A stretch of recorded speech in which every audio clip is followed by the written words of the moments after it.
इमरान खान को 19 दिन हो गए हैं, ना उनके वकला से मुलाकात हो रही है, ना उनकी फैमिली से मुलाकात हो रही है, बल्कि उन्हें कैद तन्हाई में डाल दिया गया है और लगातार उन्हें इस तरह की अजियत का निशाना बार बार बनाया जाता है। और इस मरतबा लगभग 19 दिन फिर हो गए, 3 हफ्ते होने वाले हैं। और अब ये इतला ये मेरे पास के मंगल वाले दिन जब इमरान खान साहब की बहनें या फैमिली के लोग मुलाकात के लिए जाएंगे अडियाला जेल में, तो बहुत बड़ी तादाद में कारकुनों ने और लीडर ने फैसला किया कि वो पंजाब से और खैबर पख्तूनख्वा से अडियाला जेल के बाहर पहुंचेंगे। अब सवाल ये पैदा होता है कि क्या अडियाला जेल की इंतजामिया अदालती अहकामात और इंसानी हकूक को मद्देनजर रखते हुए कैदी के हकूक देते हुए इमरान खान साहब की उनकी फैमिली से मुलाकात करवाती है या मुलाकात नहीं करवाती। ये बहुत इंपॉर्टेंट है, क्योंकि मुलाकात करवाएंगे तो फिर तो चीज़ें नॉर्मल हो जाएंगी, लेकिन उसके लिए ज़रूरी है कि उससे पहले पहले आसिम मुनीर साहब अपना सारा काम मुकम्मल कर लें। लेकिन अगर वो मुलाकात नहीं करवाते और मुलाकात को एक मरतबा फिर डिले में डाल देते हैं, तो उसके लिए उन्हें बहुत ज़्यादा यूज़ ऑफ फोर्स करना पड़ेगा, बड़ी ताकत इस्तेमाल करनी पड़ेगी। और वो आपको पीर वाले दिन से नजर आना शुरू हो जाएगा कि इनका मूड क्या है और ये क्या करेंगे। दूसरी जानिब नाज़रीन, जो वकला है उनमें आहिस्ता आहिस्ता तहरीक पैदा हो रही है। क्या ये तहरीक जान पकड़ सकती है? कराची के अंदर वकला ने एक बड़ा मुजाहरा किया है, वहाँ पर इकट्ठे हुए उन्होंने बड़े नारे लगाए 26वीं और 27वीं तरमीम के खिलाफ। सुनने में आ रहा है कि पंजाब के अंदर भी वकला जो है वो तैयारियां कर रहे हैं, मुख्तलिफ जगहों पे वकला के इकट्ठ हो रहे हैं और वकला इसको एक तहरीक की शक्ल देना चाहते हैं। हो सकता है कि आने वाले दिनों में कुछ मजीद जजेस जो है वो भी इस्तीफा दे दें। और जो 5 जज साहिबान हैं जिन्होंने केस किया है सुप्रीम कोर्ट ऑफ पाकिस्तान में, चैलेंज किया 27वीं आईनी तरमीम को, उन्होंने चैलेंज कर दिया है जो आईनी अदालत है उसके हवाले से कि आईनी अदालत ये केस नहीं सुन सकती। यानी उन्होंने कहा जी आपकी ये डोमेन नहीं बनती क्योंकि ये मामला ही आपसे रिलेटेड है, लिहाजा सुप्रीम कोर्ट ऑफ पाकिस्तान ये केस सुने। अब देखना यह है कि वो case supreme court of Pakistan में जाता है नहीं जाता। अदलिया का तो इन्होंने बेड़ा खरक कर दिया पकड़ के, और कुछ अदलिया के पल्ले इन्होंने छोड़ा ही नहीं। बहरहाल वकला तहरीक चला रहे हैं, अभी कुछ कहना का बलस वक्त है कि ये तहरीक ताकत पकड़ती है या नहीं पकड़ती। लेकिन एक बात तो बिल्कुल सच है, वो ये है कि ये पूरा का पूरा निज़ाम इस वक्त बारूद के ऊपर बैठा हुआ है।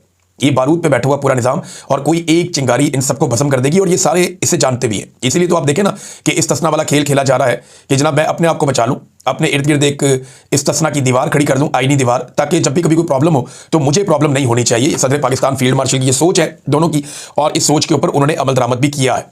नाज़रीन, वो चीज़ें जिनके ऊपर पाकिस्तान की जो अस्करी क़यादत है वो बहुत गुस्से में आ जाती थी, यानी जब भी हम ये बातें करते थे, हम ये चीज़ें बताते थे, तो जो मौजूदा रजीम है जिसको लीड कर रही है पाकिस्तान की अस्करी क़यादत फील्ड मार्शल, तो ये लोग बहुत गुस्से में आ जाते थे। गद्दारियों के मुकदमे, बगावतों के मुकदमे, एक के बाद एक अटैक किया जाता था सबके ऊपर, और बंदे गिरफ्तार कर लिए, अगवा कर लिए, जबरी तौर पे लापता कर दिया, टॉर्चर किया, नंगा किया, मारा। वो जो कुछ हम कहते रहे वो सारा कुछ IMF ने लिखकर अपनी 180 सफ़ात की रिपोर्ट में पब्लिक करवा दिया। ये पब्लिक करना नहीं चाहते थे, लेकिन उन्होंने पब्लिक करवा दिया। अब IMF से 1 या 2 अरब डॉलर लेने हो तो टका के बेइज्जती करवा ली इन्होंने, और खुद अपनी बेइज्जती करवा के उसको पब्लिक भी कर दिया। जनाब ये हमारी जिल्लत हुई है, ये हमारी रिसवाई हुई है, ये गंद हमने मारा पाकिस्तान के साथ, और हम इसका कोई जवाब नहीं दे सकते। लेकिन क्योंकि IMF ने ये शर्त रख दी है कि 1-2 अरब डॉलर अगर मजीद चाहिए तो पहले अपना मुंह काला करो, तो हम जनाब ये कर रहे हैं। ये हमने सारी दुनिया के सामने अपनी रिपोर्ट और अपनी कारकर्दगी, अपनी प्रोग्रेस रिपोर्ट हमने आपके सामने रख दी है। ये इन्होंने किया। तो IMF के 1-2 अरब डॉलर के लिए ये कर क्या रहे हैं? अपना चट्टा खुद ही खोल रहे हैं। जबकि ओवरसीज पाकिस्तानी जो 30 अरब डॉलर से ज़्यादा हर साल देते हैं, 30 अरब डॉलर से ज़ायद, कई गुना ज़्यादा IMF से, वो जब तनकीद करें तो उनको एयरपोर्टों पे तंग करते हैं, उन्हें परेशान किया जाता है, उन पे मुकदमात दर्ज किए जाते हैं, उन्हें गद्दार करार दिया जाता है।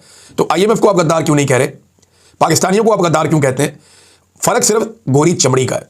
इनके अंदर से ना गुलामी अभी तक गई नहीं, ये आज भी गुलामाना सोच के हामी है, इनके दिमाग में आज भी गुलामी है, ये अपने आप को आज़ाद कर ही नहीं पाए।